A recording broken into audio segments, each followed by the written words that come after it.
과거사 외면하는 정부, 피해 회복 계획은 안 내고 문구적대면서 사실상 피해자들에게 2차 피해를 가하고 있다라는 지적이 뒤따르고 있습니다. 자, 진실화해를 위한 과거사정리위원회, 줄여서 진실화해위가 형제복지원 사건이나 청년 간첩조작 사건 등의 이 억울한 피해자들에 대해서 이 진실을 규명해냈고, 그리고 그래서 이제 국가폭력 피해자로 인정하는 사례가 있어 왔었죠. 근데 그에 따라서 보건복지부 등 관계부처에다가 피해 회복 조치를 좀 마련해달라 라면서 권고를 했는데, 문제는 지금껏 조치는커녕 아무런 계획조차도 하지 않은 사례들이 존재한다는 거예요. 심지어는 간첩조작 사건에 연루된 것으로 내몰려서 평생을 그 고문 후유증과 정말 이 억울하게 간첩 낙인이 찍혀서 살다가 명을 달리하셨던 고 한삼택 씨 같은 경우는 진실화해의 진실 규명의 결정에 따라서 정부의 재심을 통한 어떤 명예회복을 위한 조치를 권고를 했죠. 그런데 정말 충격적이게도 법무부는 되려 그 이전에 유족분들이 신청한 재심에서 무죄가 선고되었던 그런 부분에 있어가지고 항소로 응답을 하는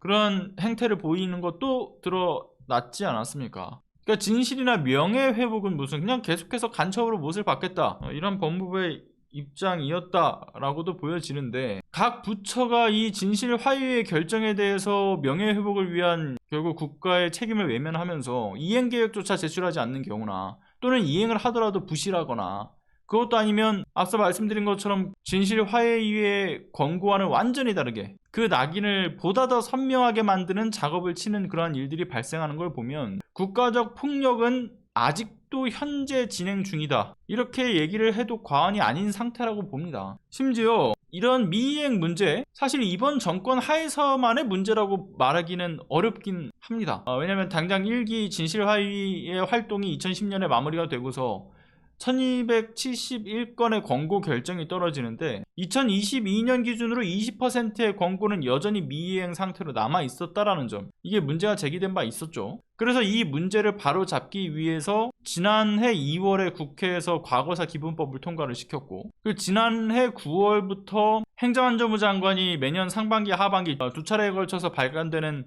진실화해위 조사 결과 보고서에 따라서 그 권고 이행을 관리하도록 그 책임과 의무도 부여가 됐죠. 그리고 권고를 받은 정부 부처에서는 국회와 대통령에게 조사 결과 보고서가 보고된 시점부터 3개월 안에 이행 계획을 행안부 장관에게 제출하도록 규정이 되었단 말이에요. 그런데 문제는 뭐 전 정권이든 전전 정권이든 결국 역대 정권에서도 미이행 문제는 남아 있었지 않냐라고 이야기를 하지만, 그러나 정말 중요한 것은 그 미이행 퍼센트로 따지면 윤석열 정권에서 많은 부분이 또 급증했다라는 점, 그리고 플러스해서 그래서 이 미이행 문제를 각 부처에서 이게 부실한 부분들을 바로잡고자 국회에서 이 문제가 논의되고, 결국은 이걸 행안부 장관도 신경 써라, 진실화해에서 부처에다가 권고가 들어가면 3개월 이내에 이행계획서를 만들어서 제출해라, 이런 것까지 다 만들어 놓지 않았습니까? 그런데 이것조차도 심지어 제대로 이행되지 않고 있다라는 겁니다. 지난해 9월에 이행계획을 제출하라는 요구가 들어갔는데 국방부는 15건, 복지부는 9건이 미제출된 상태라고 하죠. 물론 그들의 주장에 따르면 그런 얘기를 해요. 자신들의 소관 업무가 아니라서 관련 부처와 조율을 요청한 상황이라 늦어지고 있는 거다. 그런데 문제는 미제출건은 그렇다 쳐도요, 제출된 나머지 한 500여 건 정도 가까운 그 이행 계획도 엉망진창이다라는 지적이 뒤따르고 있거든요. 그러니까 앞서 말씀드렸던 법무부가 항소를 한 사건처럼,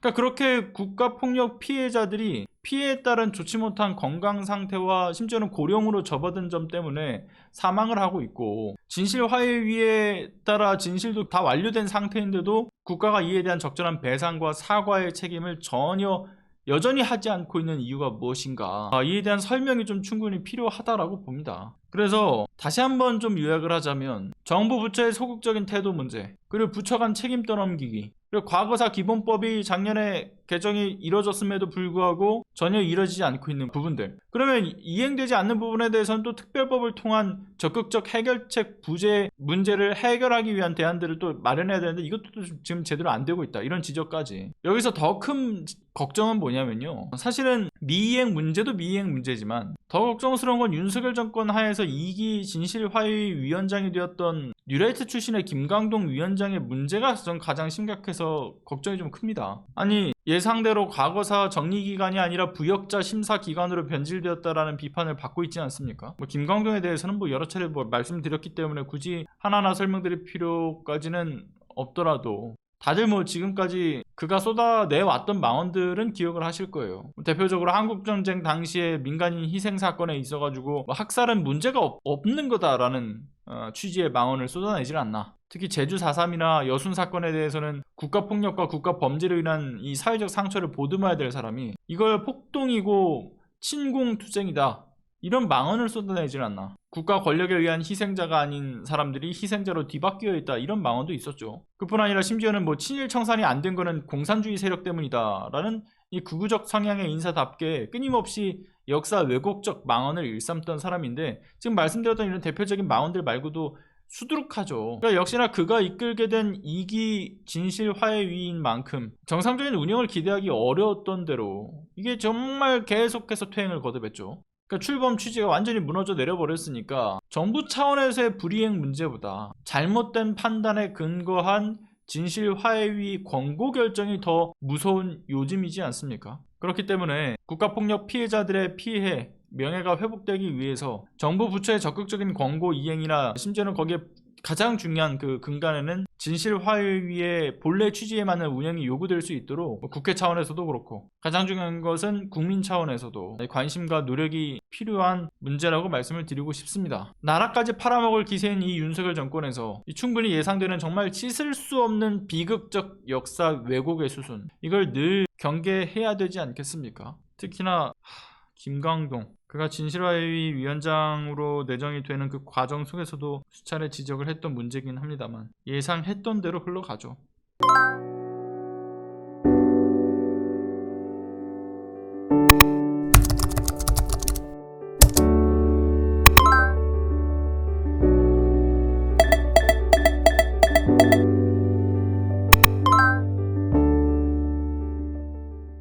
안녕하세요.